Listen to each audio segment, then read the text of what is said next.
Only on CBS this morning, we are hearing from two women who accuse Virginia's lieutenant governor of sexual assault. Vanessa Tyson and Meredith Watson want the state legislature, which reconvenes in 2 days, to hold a public hearing where they can testify under oath against Justin Fairfax. They came forward back in February after some lawmakers called on Virginia Governor Ralph Northam to resign over a racist yearbook photo. Now, if Northam had resigned, Fairfax would have likely replaced him. Fairfax denies the women's allegations. Tyson's, a politics professor, was the first to go public. She claims that Justin Fairfax assaulted her during the 2004 Democratic National Convention in Boston. Now, some of the details she shares with us are very disturbing. What were your impressions of him? Well, he seemed very friendly, very charismatic, harmless even. He's told me that he was at Columbia Law School. And we realized we had a mutual friend. Mm-hmm. So we immediately struck up a conversation. So you felt you had established a semi-rapport with him? Yeah, certainly. I mean, it wasn't flirtatious at all. Did you feel safe with him? I certainly felt he was harmless. There were no red flags that suggested to me that he was a threat. So how do you end up in his hotel room?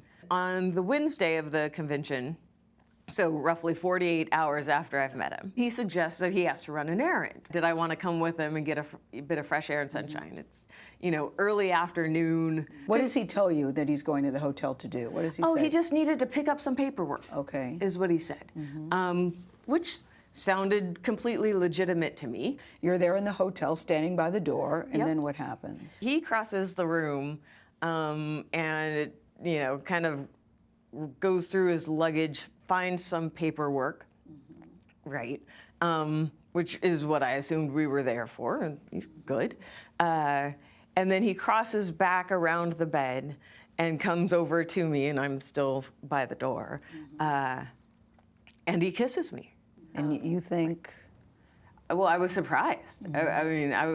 For a variety of reasons, I was surprised. But it wasn't unwelcome per se. You're saying it wasn't unwelcome, and you're kissing him, and you're okay with the kissing? Yeah, I'm okay with kissing. Yeah. And he kind of gently takes my hands and guides me towards the bed. And we're still kissing, right? And it's completely consensual. Mm-hmm. He guides me to the bed, and then, he sits down on the bed. And what happens from there, we start kissing lying down, but on the very edge of the bed. Okay, so I'm following. And then what happens? We're kissing lying down, and we're kissing, so our heads are level with each other. Mm-hmm.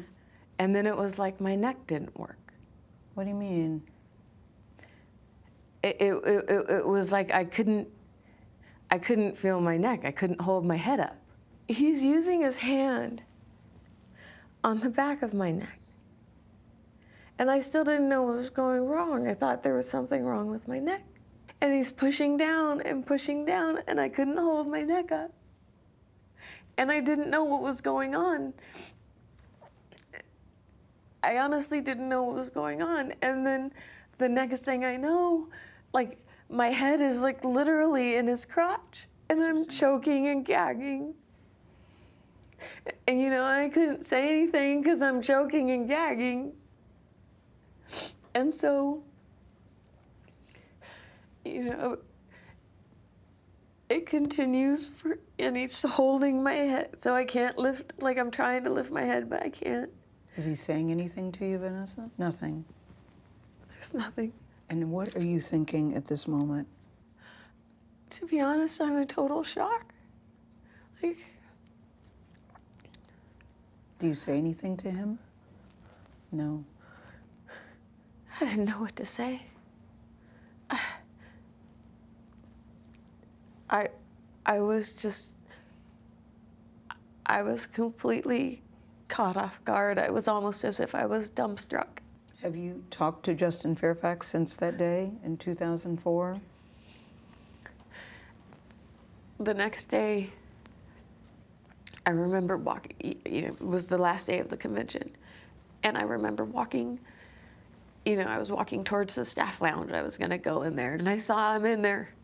And, he didn't see me. And I just, did a 180 and just went the absolute opposite direction. I just didn't want, didn't even want him to see me, didn't want him Like, no, So you really haven't seen him since that incident in 2004? no, I haven't seen him. I remember him trying to call me a couple times, but I just didn't pick up. This was after the convention was over. And I think he emailed me a few times as well. Like, I never initiated contact. Did you tell anyone that this has happened? No. Why didn't you tell anyone, Vanessa? I was so ashamed. I was so humiliated on so many levels. Like, here, I was this woman working at a rape crisis center, you know, trying to, like, as a survivor speaker, trying to empower survivors of sexual assault. And it was like I had just walked into a trap. You just mentioned that you were a survivor speaker, that you work at a rape crisis center. Yes. You were a survivor of what? Of incest. Was Justin aware of this in your past? Actually, yes, actually. You had shared that with him? Yes. You it felt was- comfortable enough sharing that with him even though you had just met him? Here's the thing. What I was doing for the Rape Crisis Center was actually probably the biggest part of my life at that time. Do you feel he took advantage of you knowing your past? In retrospect, yes. Now, Lieutenant Governor Fairfax responded to the accusations in a statement to CBS News. He says this: "I feel so strongly regarding my innocence that I submitted myself to a polygraph test for each of the accusations against me. I passed these tests because, as I've maintained from the very beginning, I did not assault either of my accusers." Now, there's one question in the polygraph where he was asked whether Vanessa contacted him after the Boston Convention in order to meet her mother. He says that he answered yes truthfully to that question.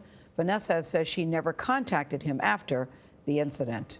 It was fascinating talking to her because I felt at some point it's almost like she was going back to the moment that she believed. Yeah, you could see that. You could really see that in her eyes, and people could say, yeah, but she went to the hotel room.